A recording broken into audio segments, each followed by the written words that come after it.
안녕하십니까, 헬리오스입니다. 오랜만에 인사드립니다. 한 10일 정도 영상 업로드를 못했습니다. 제가 생각도 좀 많이 있었고요. 어떤 걸 할지에 대한 고민도 좀 많이 있었습니다.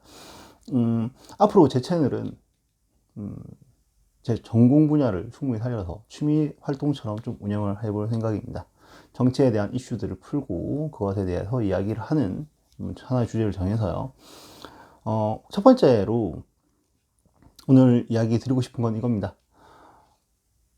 저번에 캡틴 TV에서도 다루었던 이야기인데요.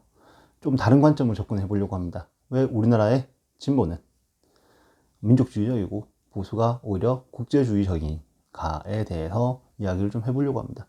캡틴님께서 얘기하셨던 거는 식민 지배를 당했던 나라들은 대부분 그런 모습을 취하고 있다. 네, 맞는 얘기입니다. 맞는 얘기인데 몇 가지 좀 부연을 하고 좀 덧붙이고 싶은 이야기들이 있습니다. 우리가 어릴 때 국사 시간을 통해서 배운 것들을 기억을 한번 해보시죠. 우리나라 독립운동은 크게 민족주의 계열과 사회주의 계열로 나눠집니다. 사회주의 계열은 그 사람 김일성이라고 하는 사람부터 여운형, 박헌영, 그리고 김원봉 이런 분들이 있고요. 민족주의 계열에서 이승만, 김구, 안창호 같은 분들이 계십니다. 여기서 주목해야 될 만한 사실이 있습니다. 그러니까 사회주의 계열은 남측에서 남한에서 활동을 하다가도 다 북쪽으로 올라가게 돼요. 나중에 일정 시점이 흐른 후에, 그러니까 정확하게는 남북 총선거, 동시선거가 이루어지기 전에, 그러니까 초대 재헌 국회를 만드는 국회의원 선거가 이루어지기 전에 다 북한으로 넘어가게 됩니다. 대표적인 사람이 박헌영, 김원봉 같은 사람이죠. 근데 여기서 좀 중요하게 우리가 좀 생각해야 될 부분은 뭐냐면 보수, 우파라고 하는 사람들 역시도 민족주의 성향을 가진 분들이 굉장히 많이 있었고, 그리고 저기 좌파라고 불리는, 그러니까 대한민국이라고 하는 남한이라고 하는 곳만 보지 말고요, 한번 전체를 보자고요. 좌파 쪽에서도 사회주의 계열에서도 그 국제주의적인 체제를 추구하는 사람들이 많이 있었습니다. 대표적으로 박헌영이 국제주의적인 것을 취하는 사람이었고, 김일성이 민족주의적인 모습을 취하는 사람이었습니다. 남한으로 내려와 보죠. 이승만 대통령은 국제주의적인, 그러니까 미국과 그러니까 외교적인 부분을 통해서 해결을 하려고 했던 부분이 굉장히 많았던 분이고요. 그리고 김구 선생님 같은 분이 민족주의적인 모습을 많이, 민족주의적인 모습을 많이 보였습니다. 외세는 다 나빠가 그분의 마인드셨죠. 그러니까 여기서 우리가 좀 주목해야 될 만한 부분은, 첫 번째로는 이 상황에서 정권을 잠깐, 남과 북의 정권을 지는 사람은 누구인가에 대한 부분입니다. 그게 가장 큰 틀에서 고정되는 부분이에요. 그리고 이제부터 북한 잘 모르니까요. 제가 살아보지를 못해서요. 남쪽으로만 좀 내려와 보도록 하겠습니다. 이승만 대통령이 정권을 잡게 되고요. 그 과정에서 김구 선생님은 죽게 돌아가시게 됩니다. 그죠? 그 상황에서 우리가 좀 생각을 한번 해보자고요. 그러니까 이미 우리나라의 대부분의 좌익들은 산에 들어가 있거나, 빨치산이라고 하는 산으로 들어가 있거나, 혹은 중앙 정치 무대에 서지 못했습니다. 그나마 좀 비슷하게 들어왔던 사람이 조봉암이라고 하는 사람이 있었는데, 그 사람 역시도 사형을 받게 되죠. 간첩 혐의로. 그러니까 오랫동안 장기 집권을 하게 되는 사람들이 중간중간에 나타나게 됩니다. 남한의 정치 상황이. 그렇기 때문에 그 외의 무리들은 다 하나로 뭉칠 수밖에 없어요. 대표적으로 야당이라고 하는 사람들이 이승만 정권에 반대하면서 야당이라고 하는 사람들이 모여가지고, 그리고 학생들이 거기에 계속해서 들어가게 되는 거죠. 이 구도를 바꿔야 된다. 박정희 대통령 시절 20년 거의 18년 집권을 하셨던 박정희 대통령 시절에도 이것이 크게 다르진 않습니다. 그렇게 되다 보니까 김대중이라고 하는 사람을 중심으로 모이게 되는 세력이 있고, 그 사람들을 진보다라고 표현을 하게 되는 거예요. 사실 김대중 대통령 본인 스스로가 진보라고 생각하지 않습니다. 노무현 대통령도 마찬가지예요. 자, 근데 여기 중요한 포인트는 뭐냐면, 김대중이라고 하는 사람과 노무현이라고 하는 사람이 본인들의 세를 키우기 위해서 끌어들이는 세력이 있습니다. 흔히 얘기하는, 지금은 86세대, 당시에 386세대라고 불렸던 임종석, 이인영 등등을 위시한 운동권 세력이죠. 이 사람들이 들어가서 활동을 본격적으로 하기 시작하면서 얘네들이 좌파적인 성향이 많이 드러나게 되는 거예요.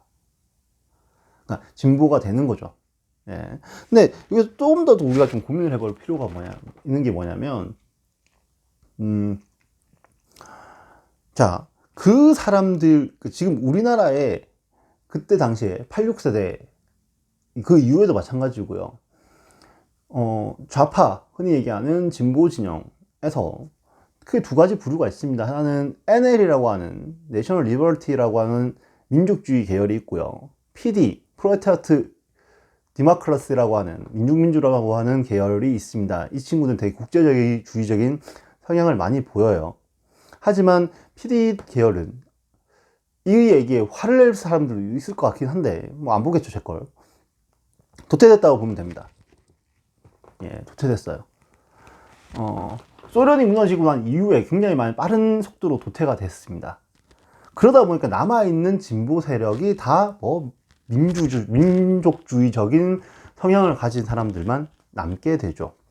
이 사람들의 특징, 민족주의적인 성향이 강한 사람들의 특징이 뭐냐면, 다른 그 모든 것에 우선하는 게 민족이라는 겁니다. 대표적인 사람 하나 예를 들어 드릴까요? 유명한 사람 중에 김구 선생님이 가장 대표적인 사람이죠. 김구 선생님은 김은봉이라고 하는 의열단 대장에서 자른 사람이기도 합니다.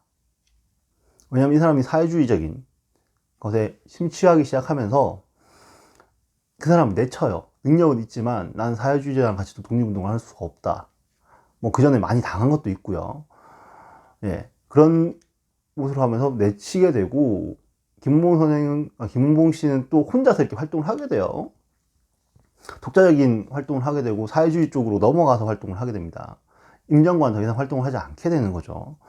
자, 여기서 우리가 또 한번 고민을 좀 해봐야 될 부분은 뭐냐면, 그만큼 사회주의와 공산주의를 싫어하는 사람이 김구 선생님인데, 민족 앞에서는 그걸 내려놓을 수 있는 사람이기도 합니다. 그러니까 민족이 반공보다 우선이다 가 김구 선생님 마인드예요. 그게 민족주의적인 성향을 가진 사람 특징들입니다. 예. 그러니까 그런 형태로 좌파 운동이 자리 잡아지게 되면서 그 사람들이 민주당으로 집중적으로 들어가기 시작을 해요. 그 계기는 또 뭐냐면, 물론 그 사람들이 있었기 때문에 6.15 공동선언이라고, 남북 정상회담이라고 하는 게 만들어졌을 수도 있고요. 아니면 그 정상회담을 통해서 그것들이 더 확대되고 된 것도 있고요. 사실 6.15 공동선언 이전은 확실히 비판적 지지, 진보 진영에서 민주당에 대한 지지는 비판적 지지, 비판하지만 지지한다 였다라고 한다면, 지금은 맹목적 지지라고 저는 봅니다. 겉으로는 비판한다라고 하지만 비판하지 않아요. 그냥 지지를 해요. 예, 그런 모습들이 굉장히 많이 보입니다. 이게 전체적으로 한번 정리를 해보면, 결론만 얘기하면 우리나라에 굉장히 민족주의적인 성향을 가진 보수주의자들이 많이 있었어요. 이거 오해하실 만한데, 우리나라 대통령 중에 가장 민족주의적이었던 사람은 누구일 것 같습니까? 저는 단언컨대 박정희 대통령이라고 생각합니다. 지금 역대 대통령 중에 미국한테 쌩까면서 우리 핵 개발할 거라고 깡있게 얘기할 수 있는 사람 없습니다. 딱 한 분 계셨어요. 그 사람이 박정희 대통령입니다. 민족주의적인 성향이 굉장히 강하셨던 분이에요. 그죠? 예. 남과 북의 최초의 협약도 이루어진 게 박정희 대통령 시절입니다. 7.3 공동성명이라고 하는 것이. 자주통일 민족대단결인가? 뭐 그래요.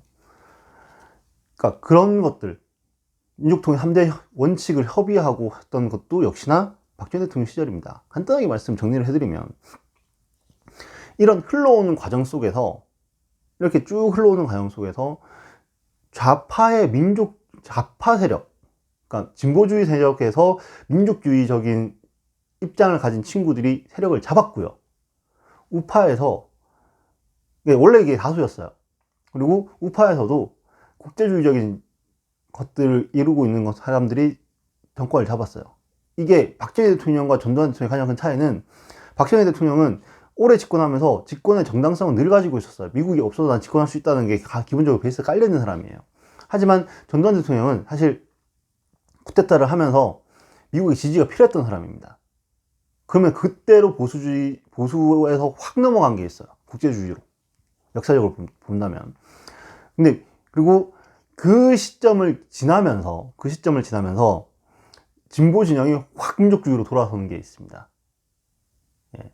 과거에는, 그러니까 처음에 정리를 좀 해보면, 한국에서는 처음 세력을 잡았던 거는 국제주의자였어요. 국제주의 보수. 그러면서 민족주의 보수가 싹 야당으로 가게 됩니다. 이 사람들이 정권을 확보하기 위해서 계속해서 진보를 품에 안으려고 애를 쓰는 모습들이 있었고, 민족주의적인 보수가 집권했던 박정희 대통령 시절에도 역시나 민족주의적인 진보들, 그러니까 힘이 강한 진보들을 계속 포섭을 해서 본인들의 세를 불려가려고 하는 그런 모습들을 보입니다. 그런 양상을 보여요. 그런 양상을 통해서 결정적으로 전두환 대통령 이후로 이게 극명하게 갈라지게 됩니다. 하지만 진보주의자들 중에서도 그런 민족주의적인 모습보다는 국제주의적인 모습을 보이는 사람들이 아직도 많이 있다는 거. 예, 드러나지 못하는 거죠. 왜? 세력이 약하니까.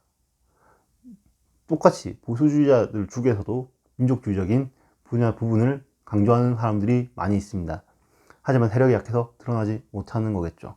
다만 여기서 중요하게 생각해야 되는 건, 국뽕과 민족주의는 구분하셔야 됩니다. 말도 안 되는 걸 가지고 이야기하기 시작하면요, 정말 말도 안 되는 얘기들밖에 못하는 겁니다. 서로. 국뽕은 민족주의가 아닙니다.